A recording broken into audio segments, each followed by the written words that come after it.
독대입니다. 기사 같이 보시죠. 매일경제입니다.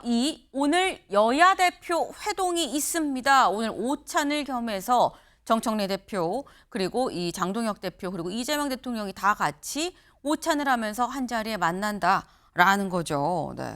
근데 관건은 사실 오늘 여야 대표 회동이긴 합니다만 이 대표 회동이 끝나고 장동혁 대표와 이재명 대통령 두 사람만 또 1대1로 독대를 하기도 이미 예정이 돼 있는 상태입니다. 그렇다고 한다면 여야 대표 회동에서 가장 주목되는 거, 김수민 의원님, 정청래 대표가 악수는 사람하고 하는 거지라고 말을 해서 한바탕도 혼란이 있고, 과연 그러면은 악수 진짜 하는 거야? 라니까 계속 몇 주째 있었거든요. 오늘 악수할까요? 일단 정청래 대표가 태도를 바꾸기는 쉽지 않을 것 같아요. 태도를 네. 바꾸는 게 좀 더 우스워 보일 수도 있는 거고, 안 그래도 또 장동혁 대표도 굉장히 친윤이고 윤어게인 또 같이 가자라고 하는 그런 성향이기 때문에 정청래 대표와 장동혁 대표 간에는 어색한 분위기는 계속 이어질 것 같은데 이재명 대통령이 어떤 제스처를 취하느냐, 네. 이것이 좀 오히려 더 관건일 것 같습니다. 만약에 뭐 악수나 이런 것들을 주저한다고 했을 때 뭐 어떻게 해가지고 이거를 혹시 유도를 할지 혹은 어떤 농담이라든지 이런 걸로 분위기를 좀 풀어줄지 이런 것들이 좀 관건이 되지 않을까 싶고, 정청래 대표는 지지층이 보는 눈도 있기 때문에 갑자기 태도를 바꾼다거나 표정이 환해진다거나 이러기는 어려울 것 같은데, 근데 이제 이재명 대통령이 이 분위기를 어떻게 다룰 거냐, 아하. 이게 관건이 아닐까 싶습니다. 이재명 대통령이 악수를 바로 하기 좀 껄끄러워하는 정청래 대표의 손을 어떻게 이끌어서 장동혁 대표 손을 좀 잡게끔 할 것이냐가 관건이다라고 말씀을 하셨어요. 김광삼 변호사님은 어떻게 보십니까? 오늘 회동을 하는데 네. 회동 자체가 중요한 것이 지금 대통령실에서 해외 성과 이걸 좀 여야 같이 회동하면서 이제 설명하겠다는 거잖아요. 네. 원래 이제 윤 전 대통령 이전에는 계속 관행적으로 있었던 겁니다. 이제 그런데 일단 이재명 대통령이 이걸 어떻게 보면 이제 다시 부활했다 이렇게 볼 수 있고, 일단 다 응했잖아요. 그리고 장동혁 대표가 근데 단독 회담도 해달라 그러니까 하기로 했어요. 네. 그러니까 이제 협치의 어떤 모습 이런 것들 다 갖춰놨다고 보고, 그런데 지금 언론 주목이 이 세 명이 어떤 말을 할까보다도 과연 장동혁하고 정청래가 악수를 할 것인가, 네. 그 부분에 좀 중점이 드는 것 같아요. 근데 제가 볼 때는 악수를 할 거라고 봐요. 어떤 형식이든지. 그러니까 정청래 대표 입장에서는 뭐 본인이 손 내밀기 어려운 측면도 있을 수 있겠죠. 이미 뭐 여러 가지 공헌을 해왔기 때문에. 그러면 아까 뭐 김수민 평론가가 얘기한 것처럼 아마 살짝 이재명 대통령이 끼어 들어가지고 좀 악수 좀 하고 그래라.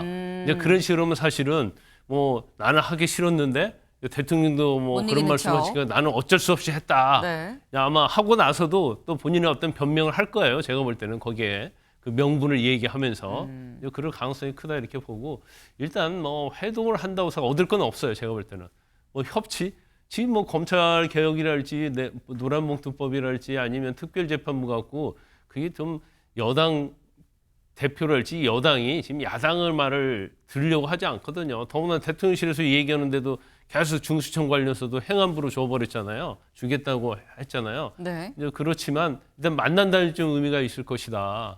그렇지만 뭐 협치 자체는 굉장히 요원하다. 특히 정청래 대표 같이 강성적인 그런 대표가 있는 한 제가 볼 때는 쉽지는 않을 것이다 이렇게 봅니다. 악수는 하긴 할 거다. 하지만 협치에 어떤 물꼬를 더 터서 뭐가 더 있을 거는 나는 사실 현실적으로 어렵다고 본다라고 말씀을 하셨어요. 지금 말씀드렸죠. 여야 대표와 같이 만나고, 그리고 이재명 대통령과 장동혁 대표도 따로 독대를 하기로 이미 예정이 돼 있습니다. 다음 기사 볼까요? 이 대통령 장동혁 오늘 독대, 협치 불씨 찾을까입니다. 혹시 기억하시나요? 윤석열 대통령 때 그때 야당 대표였었던 이재명 대표가 한 700일이 넘게 드디어 1대1로 이제 만난 자리에서 이렇게 얘기를 했었죠. 잠깐 보고 오시죠. 제가 대통령님한테 드릴 말씀 말해가지고 써가지고 왔습니다. 그러시죠. 제가 원래 대통령 말씀을 좀 먼저 듣고 네. 제가 말씀 좀 드릴까요? 아닙니다. 오늘 손님 말씀을 먼저 들어야 되니까 말씀해 주시죠. 일방적인 말씀인데 긴 시간 들어주셔서 고맙습니다. 네, 품에서 A4 용지 10장이 나왔죠. 그래서 줄줄줄줄 이렇게 읽는 그런 모습이 있었습니다. 김수민 의원님.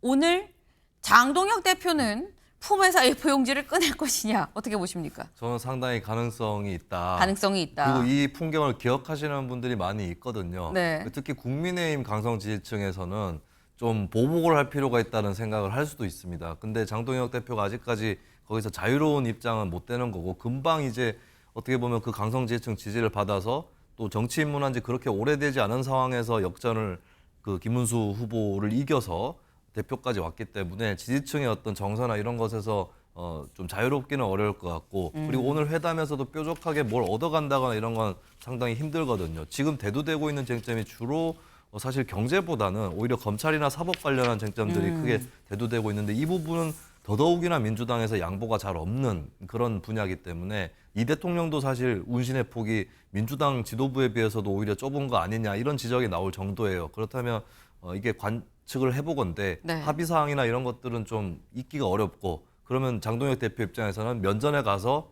한마디 하고 왔다. 이것이 상당히 중요할 가능성이 높습니다. 그리고 이게 원활하게 대화를 하는 게 생각보다 대통령 앞에서 쉽지 않거든요. 그렇기 때문에 아까 이재명 대통령도 대표 시절에 일단은 읽어가지고 할 말은 다 잊지 않고 해오는 그 숙제를 하듯이 했기 때문에 장동혁 대표 역시도 좀 그런 액션이 나오지 않을까 저는 전망을 해봅니다. 네. 오늘 만남에서 어떤 협치의 산물이나 성과로 얘기할 만한 게 장동혁 대표 입장에서 딱히 이 갖기가 쉽지가 않은 게 사실인 만큼 아마도 면전에서 내가 뭐뭐뭐를 요구했다라는 약간 미션이나 혹은 숙제 같은 그런 부분들이 있을 거기 때문에 품에서 뭘 꺼내서 쭉 얘기를 하는 상황이 있지 않겠느냐라는 전망을 좀 내놓으셨습니다. 오늘 이제 잠깐 어떻게 보면 몇 시간 뒤입니다. 몇 시간 뒤에 만날 이재명 대통령과 여야 대표 그리고 이 대통령과 장 대표 두 사람의 독대가 어떻게 흘러갈지 관심이 좀 모아지네요. 다음 키워드 넘어가 볼까요?